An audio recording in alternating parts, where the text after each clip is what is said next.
لله رب العالمين الرحمن الرحيم إياك نعبد وإياك نستعين صراط الذين أنعمت عليهم غير المغضوب عليهم ولا الضالين آمين. السلام عليكم ورحمة الله وبركاته. الحمد لله والصلاة والسلام على رسول الله وعلى آله وصحبه أجمعين.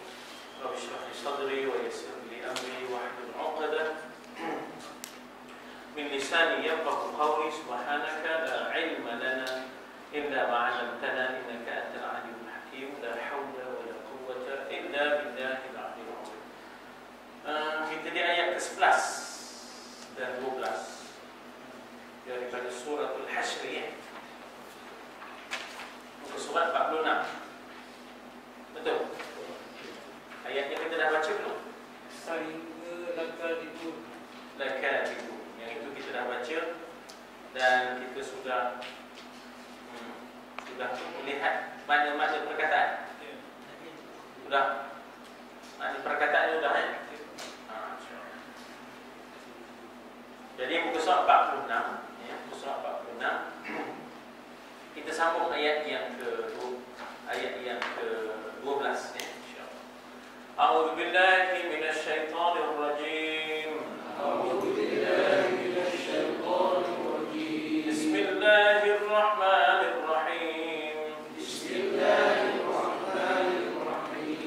La in ukhriju la yakhrujuna ma'ahum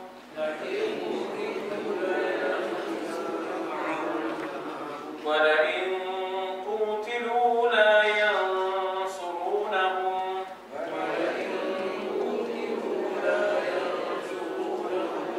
wa la in nasaruhum la yuwallunna al-adbar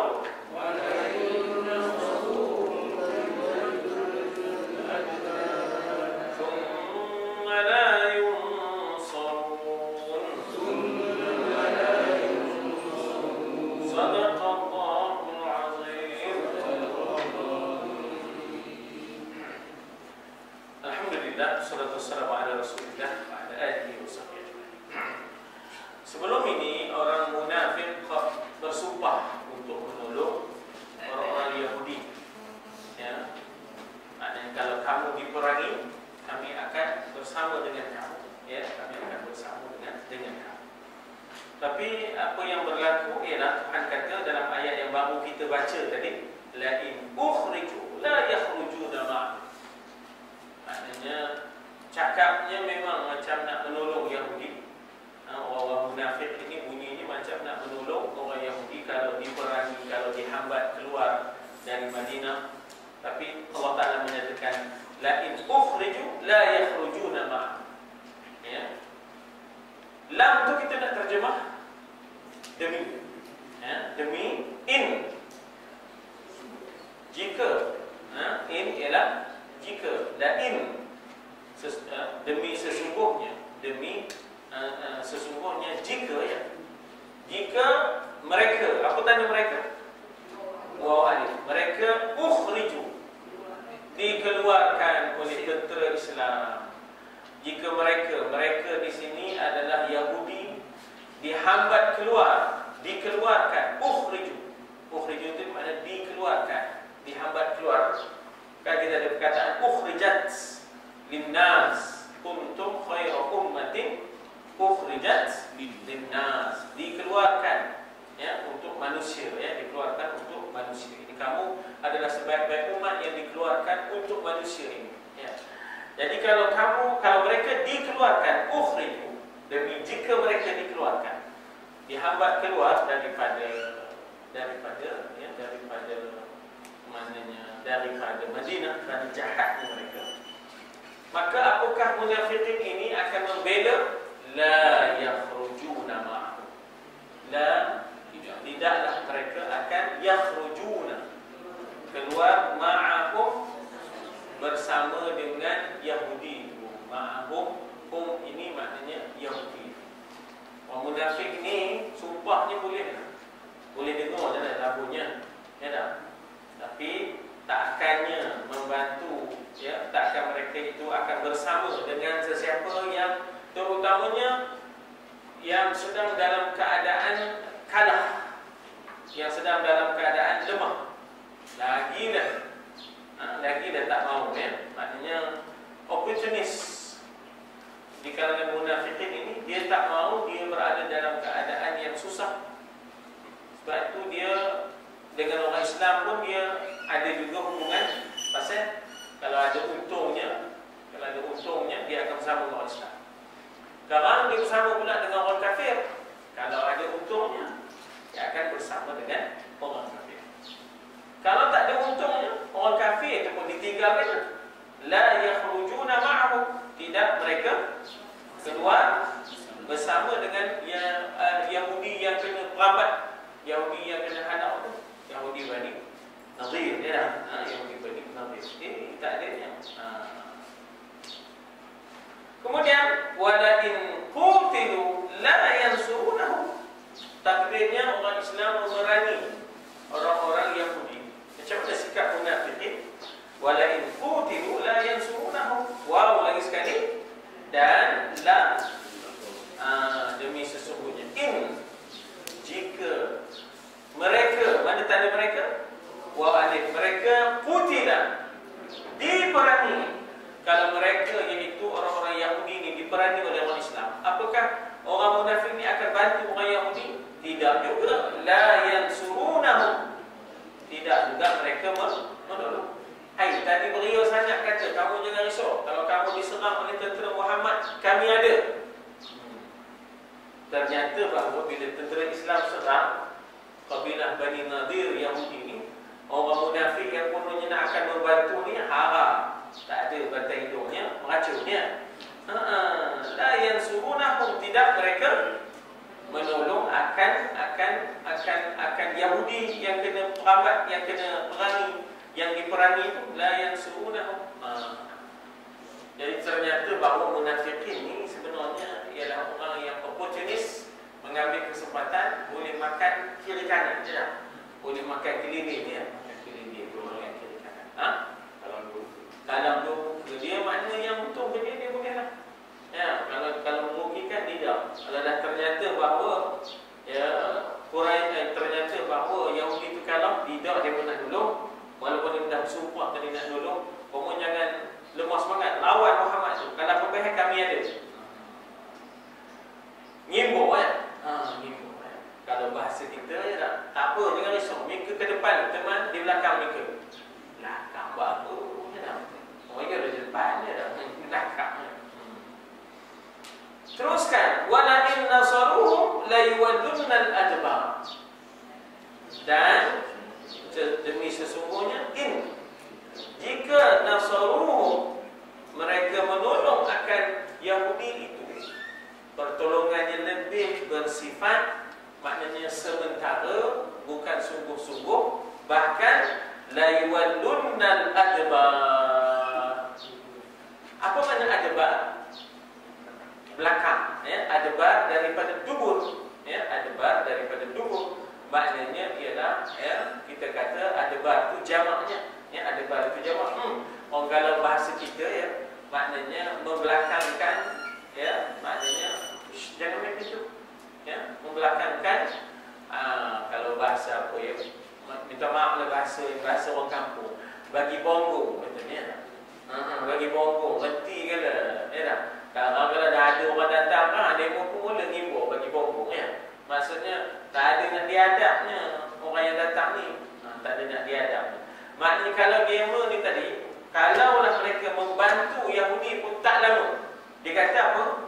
Wala in nasaruhum, demi jika mereka nasaru, mereka ya, ada waw kan, nasaru, mereka menolong, nasara itu menolong, membantu hum, Yahudi, Bani Nadir. Jadi jika ada munafikin membantu itu, bukan bantu untuk menolong memenangkan, bantu bawa rebah, bantu bawa rebah. Apa bantu bawa rebah ni? La yuwallunnal adbar. Adbar di belakang, membagi belakang, bukan menghadap. Lari dia maknanya, kias kepada nak menghadap. Berpaling, yuwalluna Yuwalluna la yuwallunna al-adbar, itu maknanya berpaling. Ya, berpaling ya. Maknanya yuwalluna itu maknanya ialah yuwalla. Yuwalla itu maknanya berpaling ya. Tawalla ya, tawalla berpaling. Ya, yuwalluna ya, maknanya mereka itu akan berpaling. Dia daripada perkataan walla. Walla yuwalli, ya, walla yuwalli. Maknanya nescaya mereka akan berpaling tumit, berpaling membahagi belakang. Ya. Thumma la yunsarun, kemudian tidaklah mereka dibantu. Maknanya Yahudi takkan dibantu oleh munafik ni. Tadi beria benar, ya, pergi menghadap akan membantu. Itu sebenarnya lagunya. Itu lagu munafik ni. Mati kan? Ya tak? Takkan dibantu dia. Ya. Jadi ini sikap munafik. Ya, ini sikap munafik. Tuan-tuan dan puan,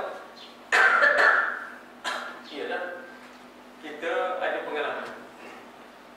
Bila kita buat projek ni kan, bukan semua yang mau bertukui lumut. Ada yang cari jalan, gedor, belah-belahan gedor. Bukan pasal dia uzur. Kalau uzur tu memang kita terima lah kan. Masa nak menetapkan tarikh gotong royong, dia gambarkan tak boleh hari Sabtu, mana guna KFW ni. Hari Ahad lah. Tengok hari Ahad dia sakit perut. Dia tak ada pula dah. Dia tak ada pula dah. Ya tak? Bila-bila nak habis gotong royong tu kan. Dia pun dah muncul. Dia pun muncul ya tak? Bila biro dah keluar kan. Dia pun sampai ya. Itu perbandingan mudah lah. Ya, perbandingan. Jadi masa senang dia ada, masa susah dia tak ada. Ini di antara PE opportunis golongan nafi'i, iaitu golongan munafiqin. Allah. Bukan senang ya tak? Bukan senang. Tapi itulah situasinya. Itulah keadaan. Nak kira sumpah bukan main lagi. Ya, mereka bersumpah kepada orang Yahudi, kami akan tolong. Ya. Kami akan bersama dengan kamu. Ya, kami tak akan taat orang lain. La nuti'u fikum ahadan abada. Kami tak akan taat yang lain. Kami akan taat kehendak kamu saja, wahai Yahudi Bani Nadir. Ternyata ya, meleset. Mereka itu kadhibun. Apa dia kadhibun? Pendusta, pembohong. Ya tak pokoknya. Ya tak? Harapkan labun je. Harapkan labun je lah. Ya. Sebut labun tu ya. Tebal sikit makhrajnya. Harapkan labun. Allah tu kan. Dia punya makhrajnya tu besar sikit. Ya. Harapkan labun je lah. Ya. Siapa anu tu yang tu? Tuhan saya itu dia kena dengar boleh. Nak harap-harap hati kan. Dengar dia boleh kata ya. Jadi sebenarnya Allah, inilah dia PM orang munafik sama ada kepada Islam ataupun bukan Islam. Kepada Islam, mereka buat onar yang pertama golongan munafik ni saya dah sebut, ialah ketika peperangan Uhud. Onar yang kedua ketika peperangan Ahzab. Ketika peperangan Uhud, kan mereka ni mula-mula bergerak sama dengan tentera Islam menuju Uhud. Dalam perjalanan, di pertengahan perjalanan, bukankah mereka tarik diri? Mereka mempengaruhi orang lain, dekat-dekat juga semua sekali, himpun punya himpun, dekat-dekat dan juga 300. Tinggallah tentera Islam 700 sahaja. Daripada 1000 tinggal 700. Mana pergi yang selebih yang campur 300 sudah lari. Dia menampak Uhud ini tentangannya hebat, tidak menguntungkan untuk terlibat. Itulah dia. Maknanya mereka pun mulalah lari, bawa lari dekat-dekat 300 orang. Tentera yang asalnya 1000 dah jadi 700. Itu kes tak. Kes Bani Quraizah pula, mereka mengapikan Quraisy. Apa dia biarkan Muhammad tu mesti buat sesuatu. Ya tak? Kamu seranglah. Kamu semua dari luar, kami dari dalam. Ini golongan munafiqin. Golongan munafiqin. Jadi begitulah mereka ya. Dan kalau bila mana Islam itu menang, maka mereka bermula menunjuk-nunjukkan muka.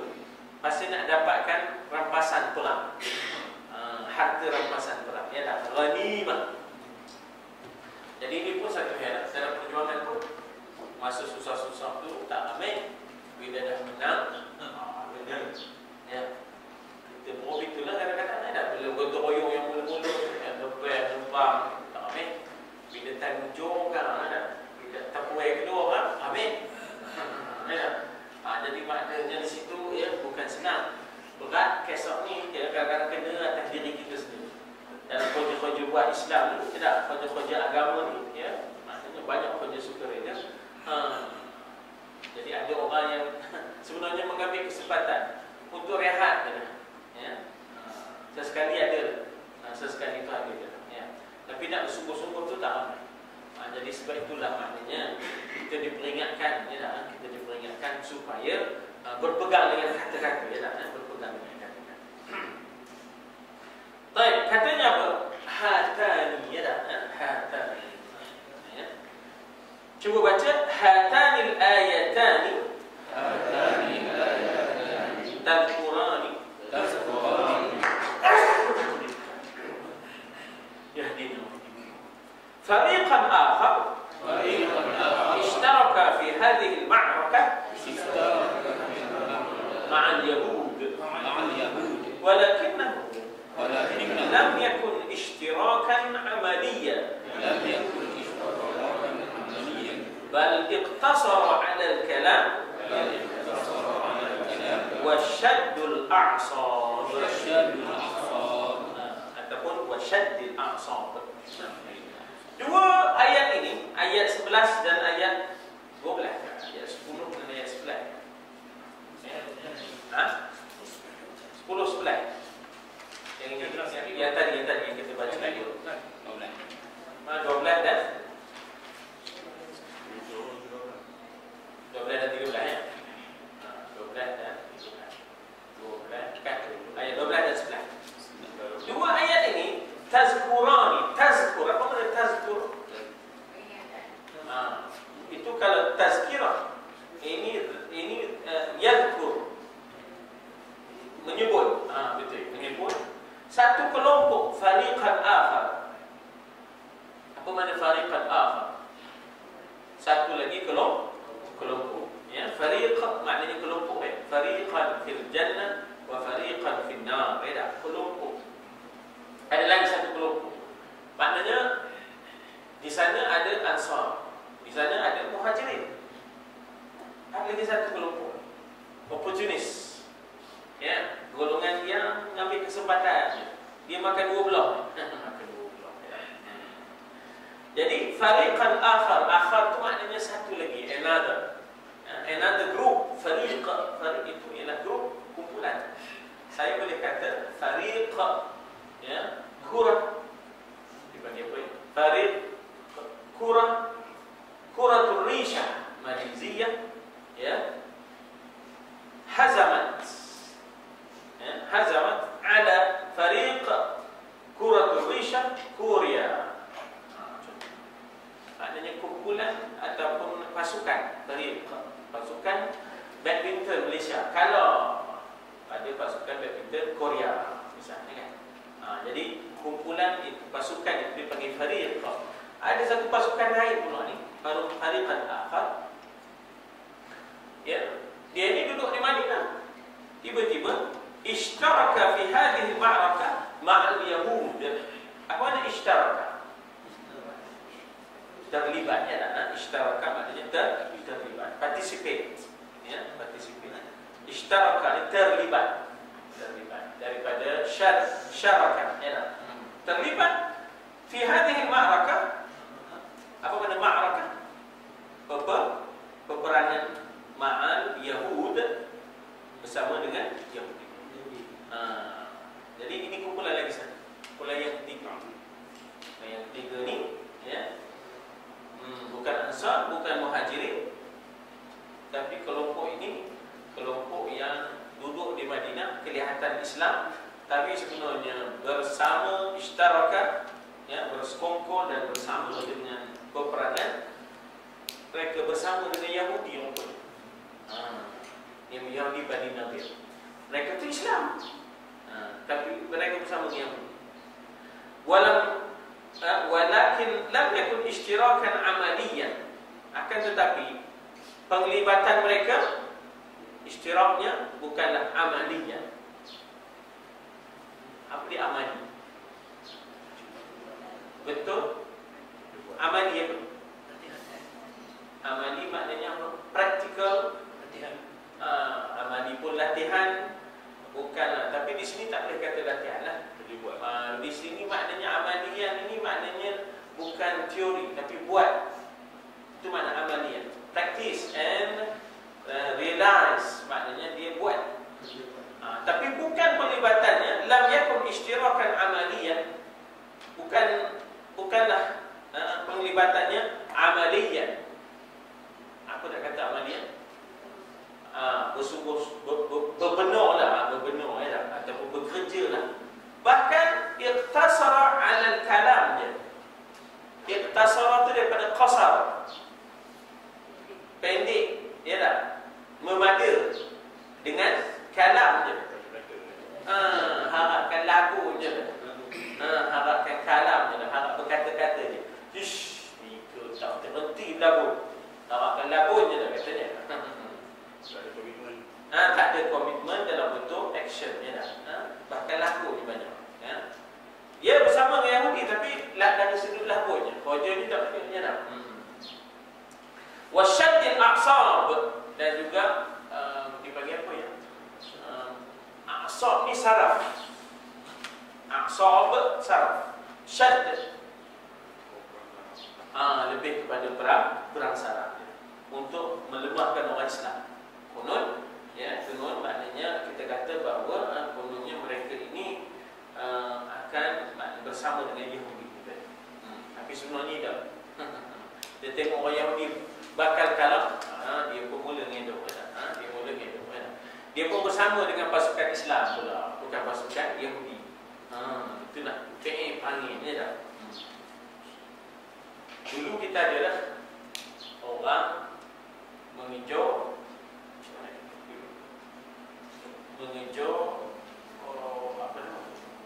komunis. Zaman komunis, zaman darurat. Kita berambat komunis. Dia ni komunis. Bila tengoknya kita berambat komunis, dia pun berambat komunis juga. Kan? Isu bintang 3 lah. Isu bintang 3.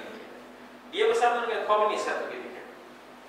Alasannya nak memerangi makna penjajahan.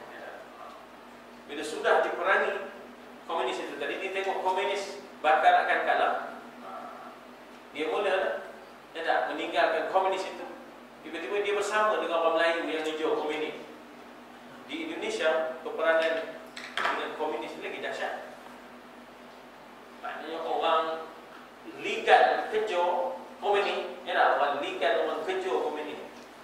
Tahu di komunis kampung itu, peperangan dengan komunis ini berlaku di zaman sebelum Soekarno tu lah, di zaman sebelum Soekarno. Jadi kalau ada je kes di mana orang ngejar komunis tu, mesti dia ambil tindakan. Ikut sekali kejar, punyalah fobianya sehingga takut dibunuh ni, maka orang yang lari ni tiba-tiba mengatakan, tolong, saya bukan komunis, saya pencuri. Tolong, saya bukan komunis, saya hanya pencuri, saya maling. Pasal apa tu? Kalau tak dikaburnya dia tu maling, mati dia kerja dia orang. Punya kuatnya memerangi komunis zaman itu. Sehingga yang kena kejar tu, pencuri, kena mengaku yang dia pencuri. Pasal nak selamatkan nyawa. Orang pukul-pukul gitu je lah, tak ada sampai bunuh. Pasal maling, pencuri. Kalau dia tak mengaku dia maling, orang anggap dia komunis, orang bunuh dia. Itu peperangan dengan komunis di Indonesia. Di Malaysia pun berlaku kes di masa Bintang 3 merintah 2 minggu. Saat orang mengejar Bintang 3, dia asalnya bersama Bintang 3. Tengoknya semua orang Melayu mengejar Bintang 3, dia pun bersama orang Melayu mengejar Bintang 3. Munafiq ni dia mengambil kesempatan itulah. Tengoknya orang-orang Yahudi ni bakal kalau dia pun mula ngedor lah. Dia ngedor, dia bersama orang Islam dah. Dia bersama orang Islam. Dia nunggu je. Kau ada tak benda free kan? Mesti ada benda free. Mulalah dia bersumpah-sumpah yang dia ada bersama dalam peperangan tu. Nak dapatkan apa ada tadi. Ini perangai dan sikap orang munafikin yang kalau dia nak menolong tu usah dia percaya penuh. Harapkan apa je. Iqtasara 'ala al-kalam. Dalam perkataan iqtasara daripada qasar. Qasar tu maknanya pendek kan. Ringkas. Iqtasara maknanya memada dengan labun je dah dia pun. Ya tak? Dan juga perang saraf dah. Aqsab tu ialah saraf, ya. Saraf. Perang harapkan perang saraf dia pun dah. Kononnya mereka dah. Begitu dan begitu. Wahaulai fariqun minal muslimin nafaqu fa'adharul islam wa admanul kufra. Siapa mereka ni? Kelompok ni. Kelompok ini, pasukan ini, fariq ini boleh dikatakan pasukan. Pasukan minal muslimin, tapi nafaqu, menjadi munafik mereka. Ya, nafaqu itu menjadi munafik mereka. Apa maksudnya? Fa azharul Islam wa admarul kufra. Azhar menzahirkan Islam, tetapi admarul al-kufra, menyimpan kekufuran. Sebenarnya mereka kufur, tapi masa nak hidup di Madinah mengaku Islam. Dia mengaku Islam. Jadi maknanya sebenarnya orang munafik itu begitulah perangainya. Fa azharu, dikatakan di situ bahawa fa azharul Islam wa admarul kufra, ya, macam mana? Wa haula'i fariqun minal muslimin nafaqu, satu pasukan daripada kalangan orang Islam negeri yang fa azhar, zahirnya mereka menzahirkan Islam, batinnya mereka menyimpan kekufuran. Ya, zahirnya azharu al-Islam, dizahirkan Islam. Tapi sebenarnya mereka sedang menyembunyikan adman al-kufra, menyembunyikan kekufuran. Dia tak percaya rupanya dengan Islam. Bahkan wa tahayyanu al-fursata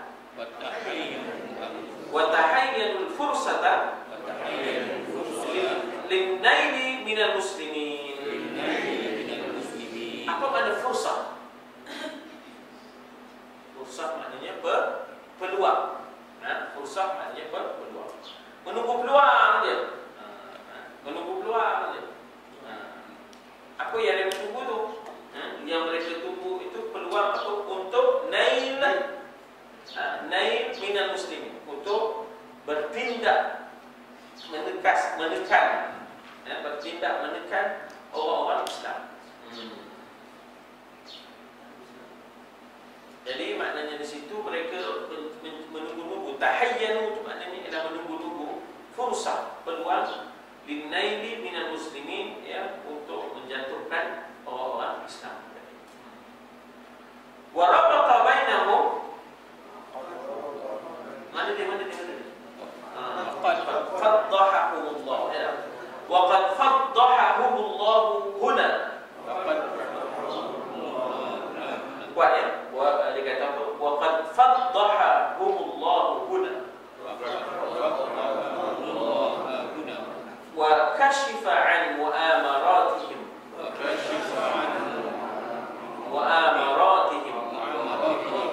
Wa wasafahum bisifatin nifaq. Dikata apa? Allah telah faddaha, dipecahkan, terbelang mereka. Itu makna faddaha, ya, skandal. Biasa orang Arab sekarang kalau disebut skandal disebut fadihah, ya. Fadihah itu skandal, ya. Fadihah. Jadi Allah telah faddahahumullahu huna wa kashifa an mu'amaratihim. Allah telah memalukan mereka, faddahahumullahu huna, dan Allah telah menyingkap mu'amarat. Siapa ada tengok dalam kamus mu'amarat? Komplot, konspirasi jahat. Itu dipanggil mu'amarah, ya, konspirasi jahat ataupun sesuatu ikatan untuk kejahatan. Itu dipanggil mu'amarah, konspirasi. Ya. Bahkan Allah sifatkan mereka dengan sifat nifaq. Alam tara ilal ladina nafaqu. Ya, Tuhan sebut kataan alam tara ilal ladina nafaqu. Jadi maknanya bagaimana mereka itu disebut sebagai nifaq. Dan Allah Taala wa rabata bainahum wa bainal kuffar minal yahud bi ribatil ukhuwah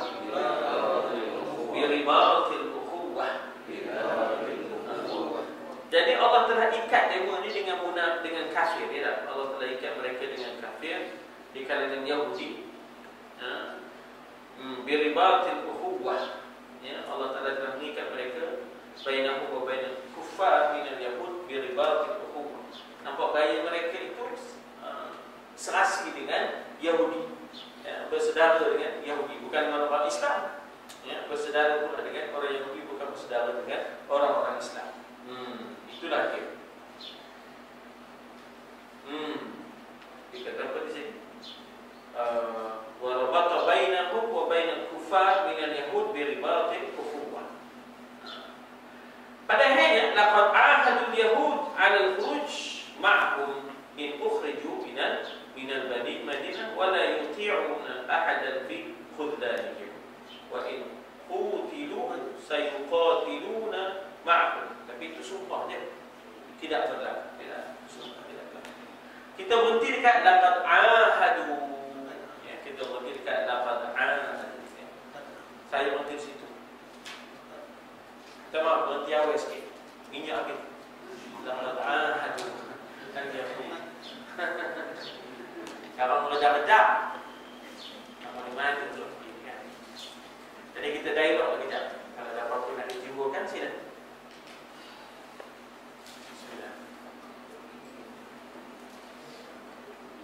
Baik. Jadi tuan-tuan puan, pada zahirnya nampak macam, ya, Libya, Hafiz Asad itu macam anti Amerika, kawan dengan Islam, begitu. Tapi sebenarnya dibacakan balik, inilah dia orang-orang yang menekan Islam. Syria pun itu, Libya pun itu, ya.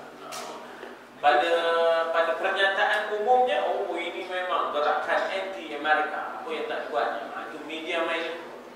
Media mainkan supaya nampak mereka ini kelihatan pada anti Amerika. Tapi sebenarnya sebaliknya mereka anti Islam. Ya, anti Islam. Jadi pendekatan yang samalah digunakan. Tidak pendekatan yang sama digunakan. Jadi hidup dalam kepura-puraan, ya, hidup dalam keadaan opportunistik. Opportunistik itu lebih kepada mencari peluang kok mana yang boleh, ya. Kalau tempat yang dia nempik tu nampak nak kalau dia mula gedor lain, gitu. Jadi maknanya dia gambaran orang munafik ni gambaran kepada khusyubun musannadah. Gambaran kepada kayu yang masih tersandar. Ya tak? Musannad. Musannad itu sanad. Sanad itu sandaran. Khusyubun musannad. Dia kayu ni tuan-tuan, yang kalau sedang disandurkan, maknanya kiranya tak tahu apa nak dibuat lagi dah. Sebab kayu ni dah buat alam, kayu ni dah buat gelegor, kayu ni dah buat selasur, kayu ni dah buat dapur, kayu ni dah buat macam-macam. Tiba-tiba ada kayu yang masih tersandur. Allah Ta'ala sifatkan orang munafik teruk itu. Ya dah, nama rukuk itu je. Jadi ka'annahum khusyubun musannadah disebut dalam Quran. Dia dah, mereka itu sama seperti kayu yang tersandar. Jadi sebenarnya tak ada apa manfaatnya orang munafikin, tak ada apa manfaatnya. Ya dah. Tetapi ia sebagai suatu cabaran kepada orang yang ikhlas. Kepada orang yang ikhlas, dia akan berdepan dengan golongan munafikin. Ya. Di Timur Tengah juga. Kalau ikutkan sejarah Yahudi sampai hari ini, jadi orang-orang yang menyembah berhala ada lagi sampai hari ini? Tak ada lah, tapi Yahudi dia ada juga patung dia Uzair. Macam juga Kristian turunnya Maryam dan juga Isa, bukanlah Nabi Isa atau tidak. Jadi maknanya memang ada mereka ada kecenderungan bagi masih sekarang. Walaupun asalnya tak ada dah, tapi ada kemudian ya, Uzair dijadikan patung untuk dibawa ke sana kemari oleh mereka. Asalnya tak ada, tapi memang tidak ada lah. Ada kitab mana ada, tapi kemudian mereka yang mengadakan. Tapi tidaklah dijaga oleh Yudno macam agama budaya macam Hindu, macam Buddha. Ya, Yahudi ini ada tapi disimpan. Patut ya, disimpan. Saya sendiri apa ni yang TV3 buat jejak Rasul ada Musim berapa? 3-4 kemudian dia ada menunjukkan tubuh-tubuh buat daripada batu-batu yang masih ada di sana, tapi tidak lagi disembah ke ataupun saja ditinggalkan untuk sejarah. Di mana? Di sebelah Mesir. Patung. Ya, sebenarnya bila Islam memerintah tempat ini, apa yang Islam buat ialah patung itu tidak disempurnakan. Maksudnya dibuang sebahagian kepalanya, ya tak? Dibuang sebahagian daripada, maknanya patung-patung itu ada yang dikekalkan tapi sudah dihilangkan sifat kesempurnaannya, sehingga dia tidak boleh lagi hidup. Kepalanya ditiadakan ke, itu maknanya itu caranya supaya tidak ia mendakwa untuk dihidupkan di padang mahsyar nanti. Jadi maknanya di situ kita kata bahawa di dalam agama Yahudi Nasrani ini bukan tak ada, tapi tidaklah sebesar agama Hindu dan agama Buddha. Dia lebih banyak simpan, ya, lebih banyak simpan. Lagi?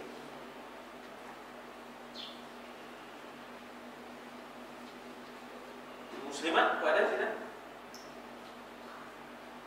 Jadi Makcik U di semalam tu saya pergi petang, Makcik U isteri Pak Mir, ya. Dia punya reading reading darah dia, reading dengue. Menurun tu maksudnya ialah lagi berat lah. Lagi berat. Mula 35, turun jadi 32, turun itu lagi berat keadaannya. Kalau diturun lagi ke 28 kena hantar ke Taiping lah. Jadi Makcik U minta kita tolong doakan sebab dia problemnya ialah dia ada TB, dalam masa yang sama datang dengue. Jadi agak berat recover tu. Kekuatan melawan penyakit itu terbatas kan. Jadi kita tolong sama-sama lah, kita doakan Makcik U kita ni isteri Pak Mio masuk, ya tak? Isteri Pak Mio masuk. Jadi kalau ikut semalam tu masih lagi lah di tingkat 3, ya. InsyaAllah sama-sama lah kita ziarah tengok macam mana, ya. Baik, tu ada je lah. InsyaAllah doakan kesehatannya dan kembali semula.